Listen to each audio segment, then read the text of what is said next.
TNT Gaming will blow your mind.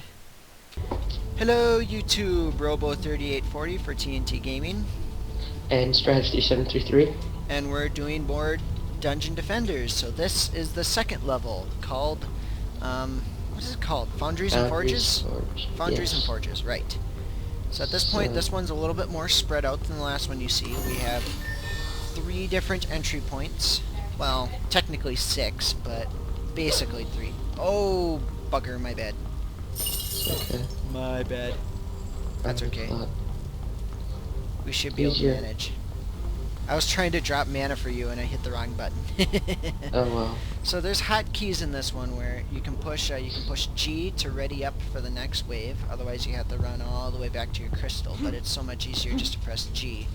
Also, and there's M that you can push to drop all your mana.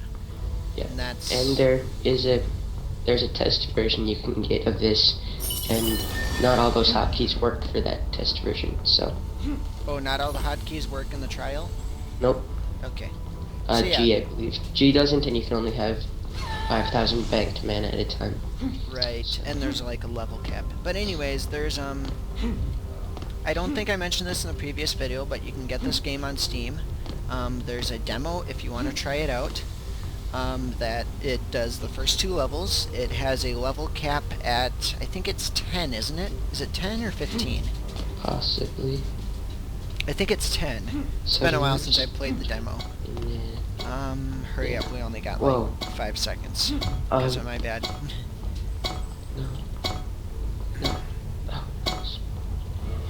Don't worry. We'll be able to manage. Just summon a few defenses on one of the points. And I'll smash everything else.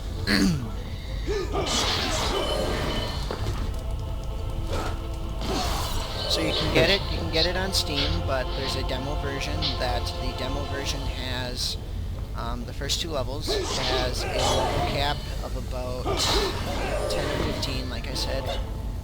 Oh, we got him heading towards the crystal. I'm slow, so. Well, I'm slow too, except for my battle leap. Oh, heads up, heads up, heads up, heads up. Don't let him get near it. You shall not pass. That was kind of. Yeah, you knew that was coming. Center's got one crossbow on it, so that cleared out the center. Okay. Let's not have that happen again. I did that 3 times in a row on a single player mission. You take bottom, I'll take top. Basically get those guys and I'll hit this guy from... Huzzah! Battle leap for the win. Anyways, it's got the first 2 levels, it's got the challenges, it's got 1 challenge level, the challenge associated with this second one. It's got... How do I have so much mana? Oh, because I smashed a bunch of guys, and because of my genie pet. It's got... What else does it have? Not a whole lot, really. But it's a great little intro to the game, enough to make you... enough to give you an... a little bit of a taste to see if you're interested. I played it for, I don't know, like a day before deciding to buy this, and I just love this game. This game is awesome.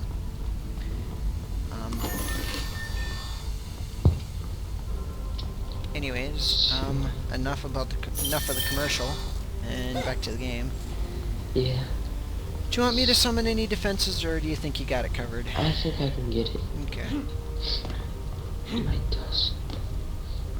My Is guy is so slow. Ah, there's some loot on the ground. So I guess I'll talk about loot a little bit. So if you look at the loot, you see it gives you the 2 options, to equip it or to store it. It also gives you the stats. As you can see, that doesn't have as good a stats as my current weapon, but it's also got upgrade levels. So you have to take those into consideration. But it still wouldn't be as good as what I currently use.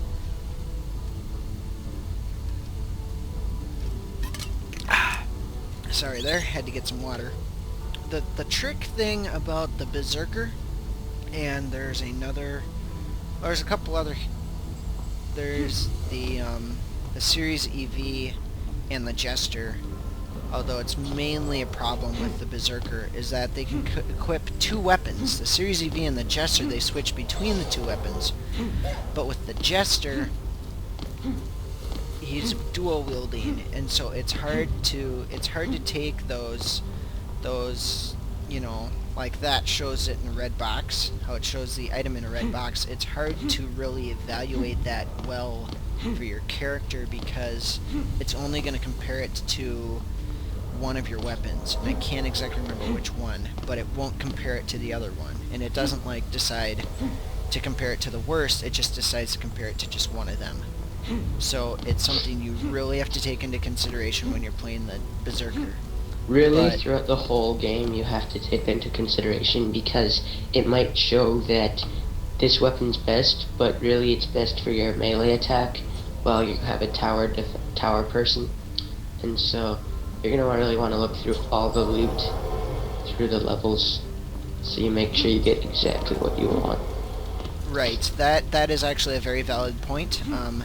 For the most part, if you're just beginning in the game, yeah, probably go for the green items. But once you really start learning like how to play the game and what you really want on your characters, as far as stat points and such, and ooh, I should actually show you the stat screen here, which I will in a second. Once you really decide what you want as far as stats go, then you really want to start looking at the actual items instead of just grabbing it if it's green. Yeah, So because there's only so many spots in your bank account that you can hold stuff, and so it's a pain to try and dig through stuff to figure out right, what you do and don't want. So if you just leave the stuff you don't want, that will be sold and then added to your bank, and if it's multiple people, it'll be split between your banks. right. And also, warning, there are some maps that will break your bank, as Robo has found out. He can no longer collect mana, and so just be careful on what maps you play. Right, those are, yeah, be careful when you're getting stuff from the community workshop. I believe it was the Unlock Everything map that I found, which I probably shouldn't have even considered it, but yeah.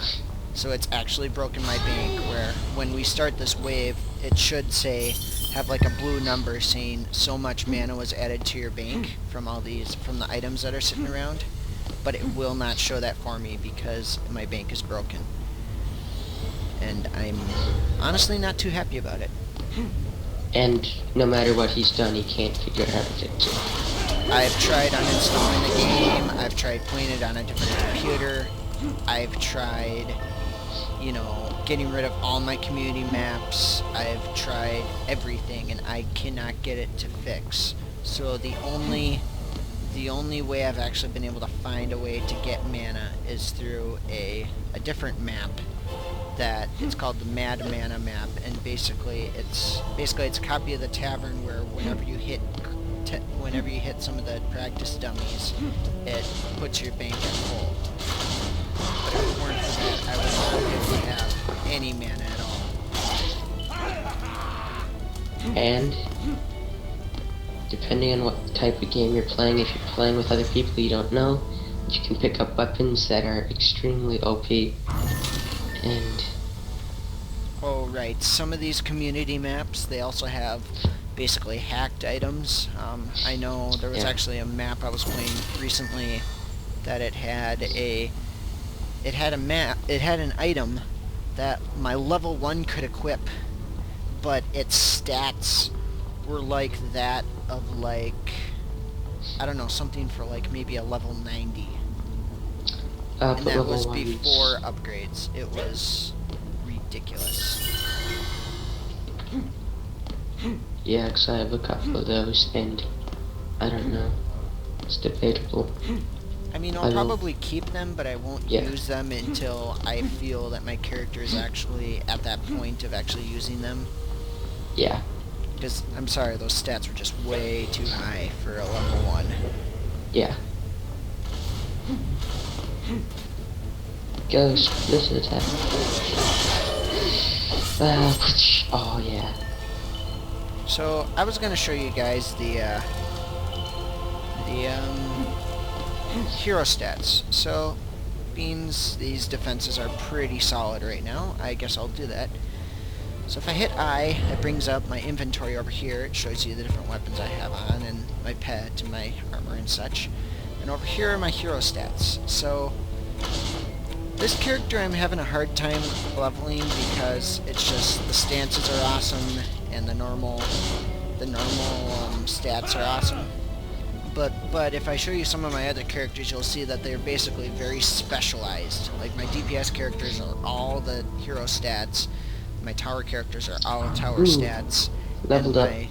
my DLC characters are kind of a mix because they play a little bit differently than these. So, you get XP as you fight stuff, and each level it slowly raises the bar of XP, like in many games, to level up, and then you level up and you get points that you can spend to upgrade your hero. It also increases your max mana capacity by 20 a level. 20. So I can now hold 800 mana. So, ooh, kobolds. Kobolds are a dungeon defender's worst nightmare. Why? Because they're basically kamikaze. They have a giant firework strapped to their back, and when they get near a defense or a hero that they decide to aggro on, they will light said firework and run towards your defense and blow up. If you kill them before they hit your defense, but after they've lit their fuse, they will still blow up. So it's a pain. A very big pain. Do you want me to put up anti-kobold defenses? Well, no, because it's not really going to do any good. They're already going to be lit by the time they hit it. Yeah, I know, which is why I'm just gonna... So, if you remember me talking about the kind of the defense themes, my Series EV has what are known as beam defenses, where it's basically a beam that, for the most part, the beam doesn't necessarily get targeted by enemies, all depending on the type of beam. But there is a really good defense that it has called a proton beam, and it's basically a laser that shoots across whatever gap you decide to summon it on, and it's really good at taking out kobolds because they don't target the actual beam emitters, and they just run right across. Yeah. It's one of my favorite anti-kobold defenses. Otherwise, you can also do monk auras, but monk auras have a lifespan, whereas my beams just have health, which doesn't really seem to do anything because they don't really get targeted much.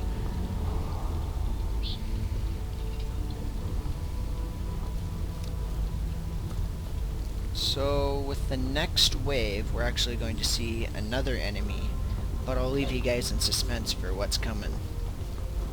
You ready? Give me a second to swap heroes, and I need to put some more upgrades. Oops. Okay. Got it. Here. As my good friend Jack Sparrow once said. Got it. I'm gonna put the center area. Watch out because we do have the one side that's down a...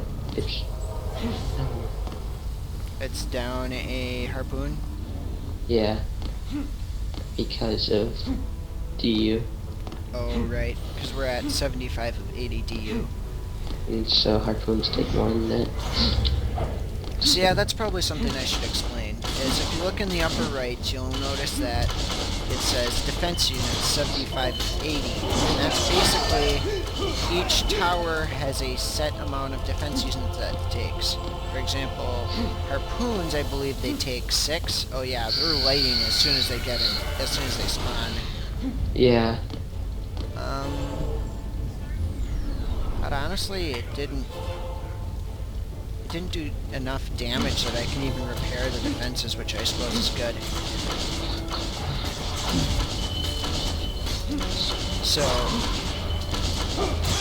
So you have to take that in consideration when you're building your defenses. Is you can't do a whole bunch of high-powered defenses because you might not have enough DU to go around.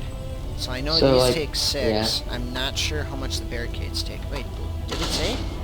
It should, I think. They say if you look at the details, they take 3. Yeah, these take 6.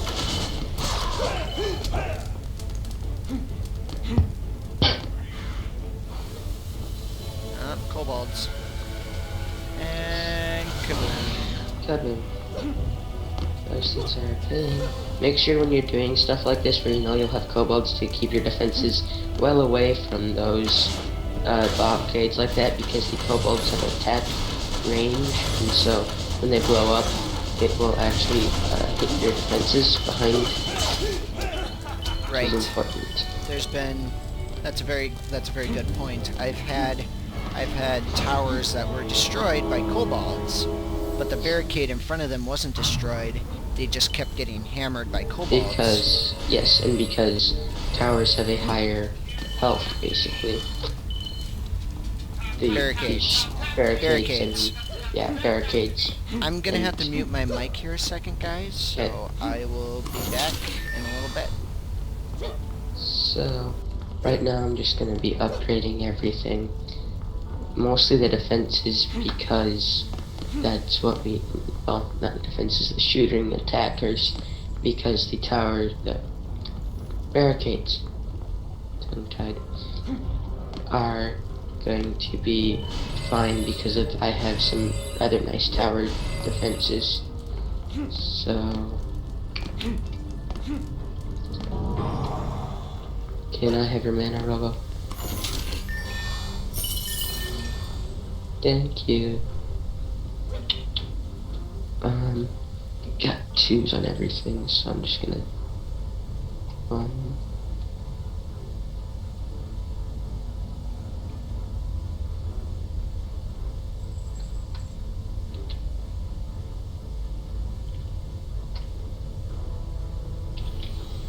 Okay, so we're ready and we're gonna take on this last wave. We have this new monster coming.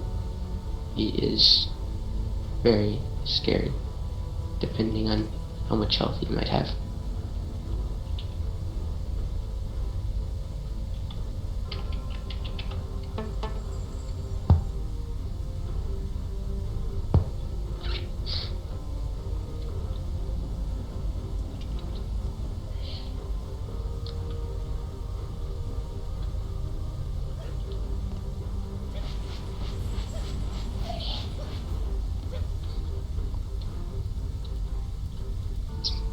So, also, when you ready up, it does give you a time limit, so that way you can't have one person ready up and then everybody else just sit there and not let you play.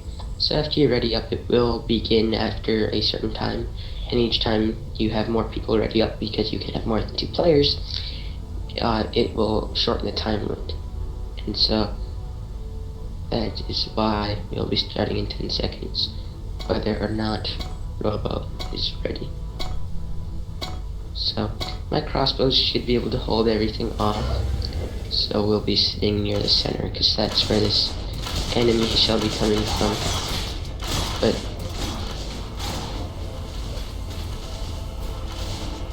also, as you level up towers, it will take more and more mana, because of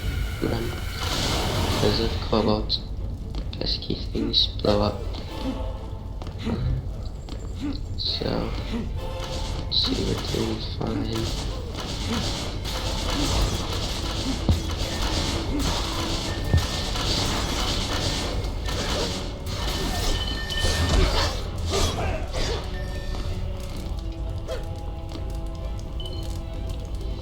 So yeah, my towers, I have level 30 knight, and I've got him stacked for towers with tower weapons and whatnot. Oh, there we go.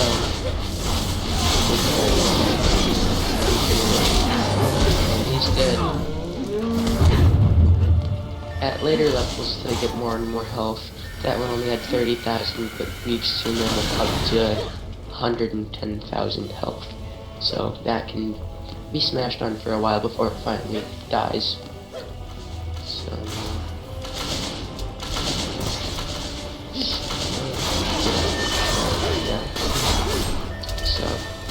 also, you can see those pink auras kind of on the floor by each of the doors where the enemies come out of. That's kind of a protective healing area that you can't really hit the enemies in, which is why if you hit them in there, you can see little pink zeros coming up to show that you've done 0 damage to them.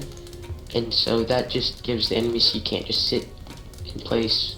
Defenses right there, so you need to defend better places, which is interesting, and also means that you have to wait and let them walk out. Ooh.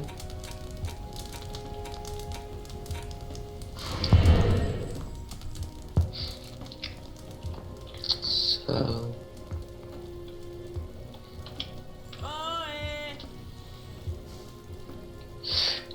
and then again.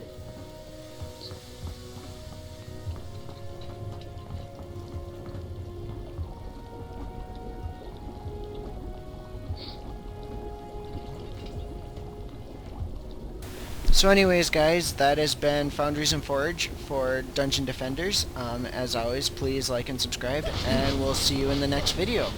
Have a good day.